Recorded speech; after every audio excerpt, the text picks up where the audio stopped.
y'all. Okay, so I know not a lot of people are going to get on here and go live, but I'm just going to adjust my light so you can see me a little better. Okay, so let me take a sip really quickly.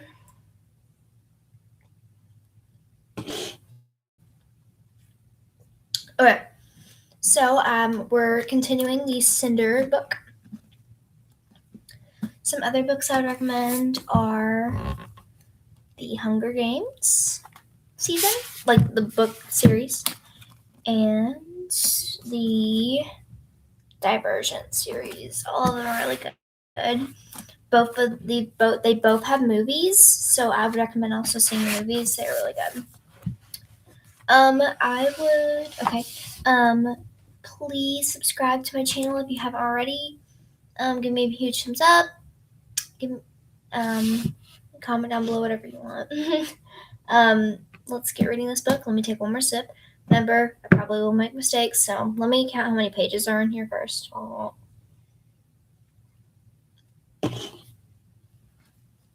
We're gonna count because last time I had to read 16 pages, and I was like, oh jeez.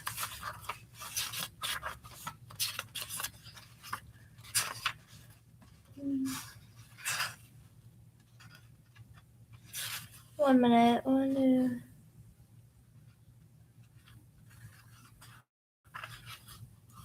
Only 13 pages. We are good. Okay. Let's read now.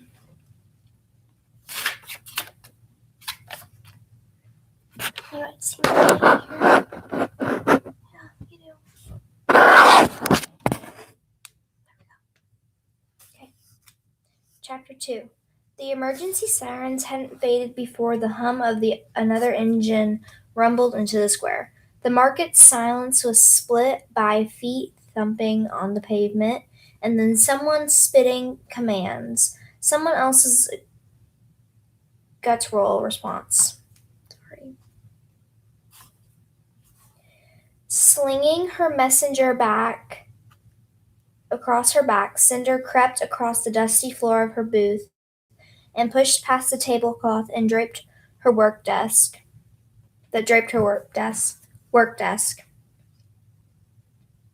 She slipped her fingers into the gap of light beneath the door and inched it open. Pressing her cheek to the warm, gritty pavement, she was able to make out 3 sets of yellow boots across the square, an emergency crew. She peeled the door open farther and watched the men, all wearing gas masks. As they dozed the interior of the booth with liquid from a yellow can. Even across the square, Cinder wrinkled her nose at the stench. What's happening? IQ asked from behind her. They're going to burn Chang-Ji's booth. Cinder's eyes swept along the square. Nothing that Preston Whitehover planted near the corner. Other than the 3 men, the square was abandoned. Rolling onto her back, Cinder peered up into IQ's sensor, still glowing faintly in the dark. We'll leave when the flames start, when they're distracted.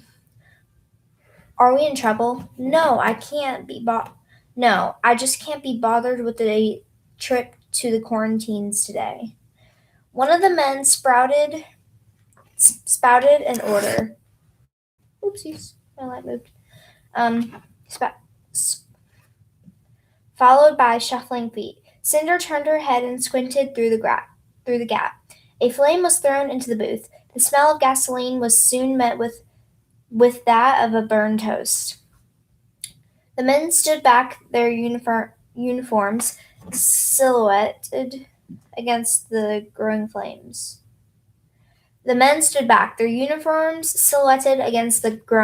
Sorry.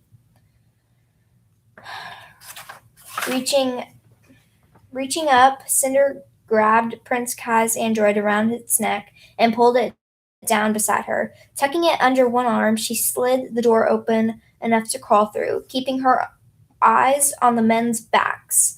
IQ followed, scooting against the next booth as Cinder lowered the door. They darted along the storefronts, most left wide open during the mass exhaust, and turned into the first skinny alley between shops. Black smoke blotted the sky above them. Seconds later, a horde of news hovers buzzed over the buildings on their way to the market square. Cinder slowed when they'd put enough distance between them and marked emerging in the market, emerging from the maze of alleys. The sun had passed overhead and was descending behind the skyscrapers to the west. The air sweetened like with August heat, but an occasional warm breeze was funneled between the buildings, picking up whirlwinds of garbage from the gutters. 4 blocks from the market, signs of life appeared again. On the streets, pedestrians pulling on the sidewalks and gossiping about the pledge outbreak in the city center. Net screens implanted building into into building walls shoved live feed of fire and smoke in downtown. New Beijing and panicked headlines in which the toll of infected mount by the second, even though the only one person had been confirmed sick so far as Cindy could tell. All those sticky buns, IQ said as they passed a close up shot of blackened booth. Cindy bit the inside corner of her cheek. Neither of them had ever sampled the acclaimed sweets of the market bakery. Sorry. IQ didn't have taste buds, and Chang Saka didn't serve cyborgs. Towering offices and shopping centers gradually meddled with a messy assortment of apartment buildings, built so close that they became an unending stretch of glass and concrete.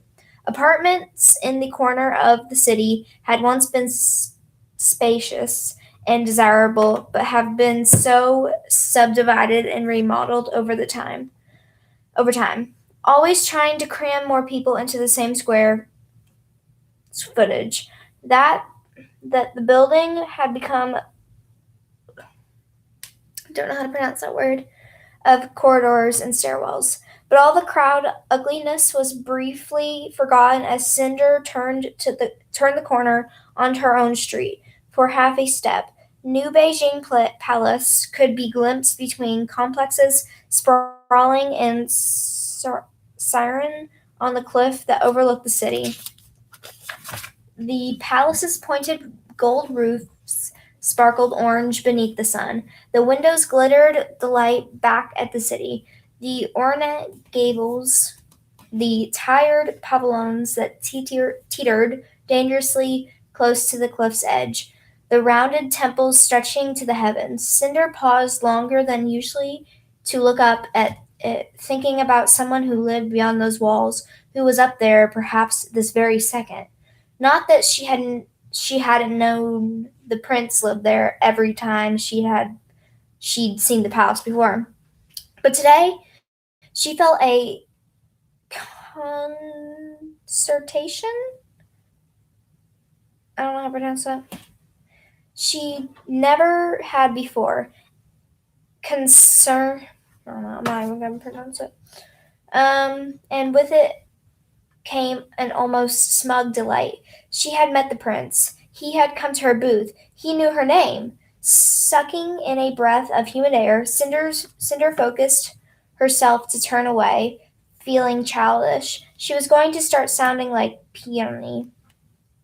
She shifted the royal android to her other arm as she and IQ ducked beneath the overhang of Phoenix Tower apartments. She flashed her freed wrist at the ID scanner on the wall and heard the chuckling of the lock. IQ used her arm extension to clop down the stairs as they descended into the basement. A dim maze of storage spaces caged with chicken wire. As a wave of musty air blew up to meet them, the android turned on her floodlight, disappearing, yet dispersing the shadows from the sparse hooligans. It was a familiar path from the stairwell to storage space number 18 to 20. They cramped, always chilly cell. Sorry, let me reread that sentence. The cramped, always chilly cell that Audrey allowed Cinder to use for her work. Cinder cleared a space for the android among the work tables, cluttered, and set her messenger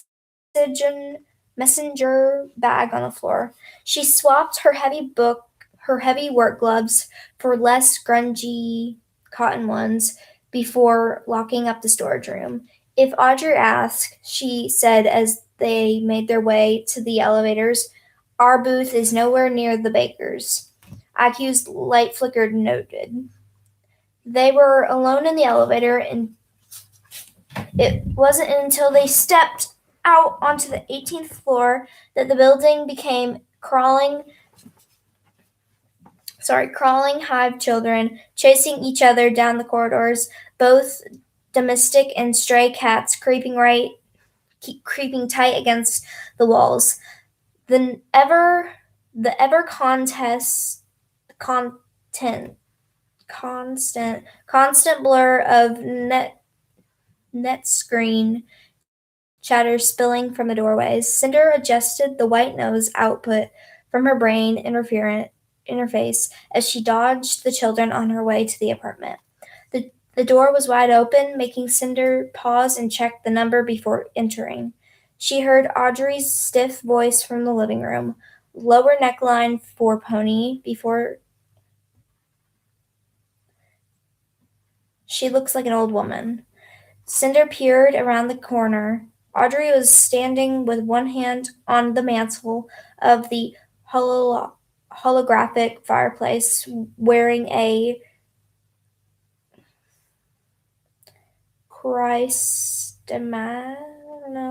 embroidered bathrobe that blended in with the collection of grayish paper fans that covered the wall behind her. Reproductions made to look antique. With her face shimmering with too much power and her lips painted horrifically bright, Audrey almost looked like a reproduction herself. Her face was made up as if she'd been planning to go somewhere, although she rarely left the apartment. If she noticed Cinder loitering in the doorway, she'd ignore her. The net screen above the heatless flames was showing footage from the market. The baker's booth had been reduced to rubble and the skeleton of a portable oven. In the center of the room, Pearl and Peony each stood swathed in silk and tulle. Pony was holding up her dark curly hair while a woman Cinder didn't recognize fidgeted with her dress's neckline.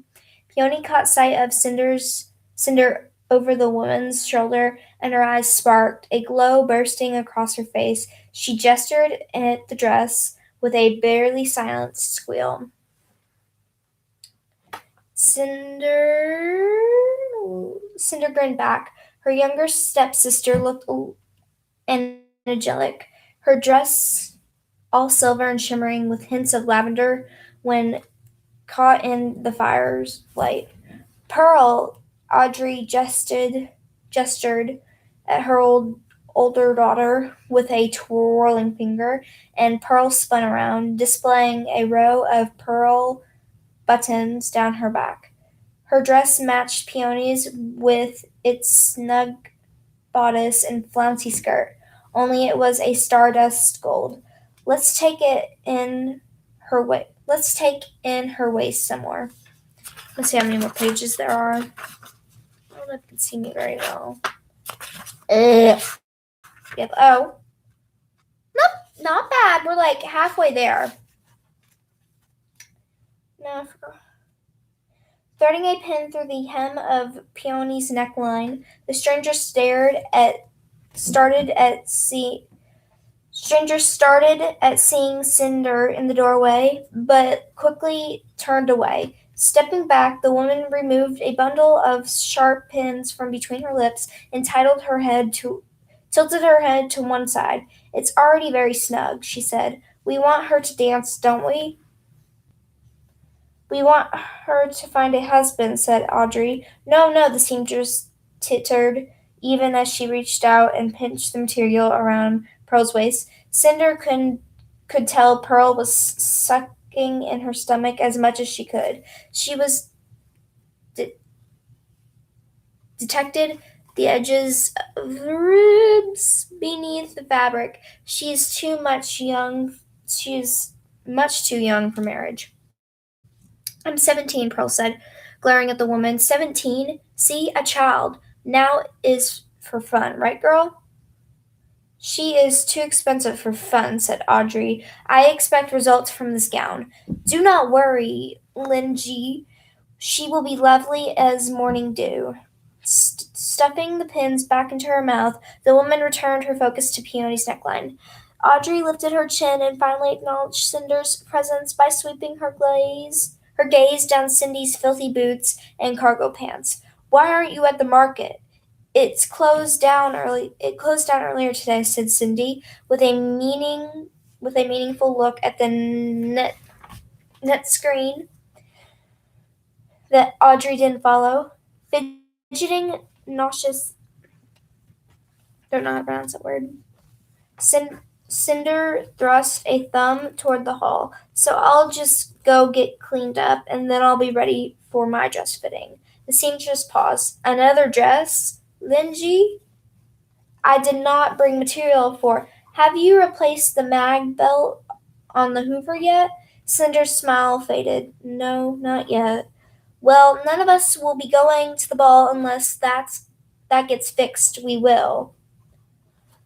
Cinder stifled her irritation. They'd already had this conversation twice in the past week. I need money to buy a new mag belt, 800 univis, at least. If income from the market wasn't deposited directly into your account, I would have bought one by now.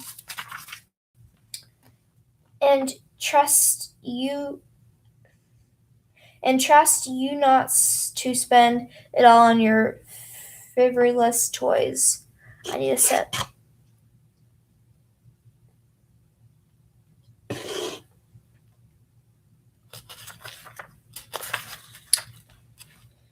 We have about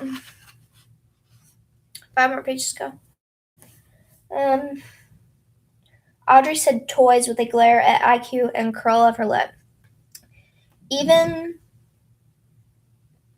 though IQ technically belonged to her, besides, I can't afford both a mag belt and a new dress that you'll only wear once. You'll have to find some other way of fixing the hover or find your own gown for the ball. Irritation hardened in Cindy's guts. She might have pointed out that Pearl and Peony could have been given ready-made rather than custom dresses in order to budget for Cindy's as well. Okay, y'all, I'm gonna stop because I can't. My voice is going down, so I can't read this anymore. I'm sorry. Hope y'all like this. Nobody watched it, so yeah.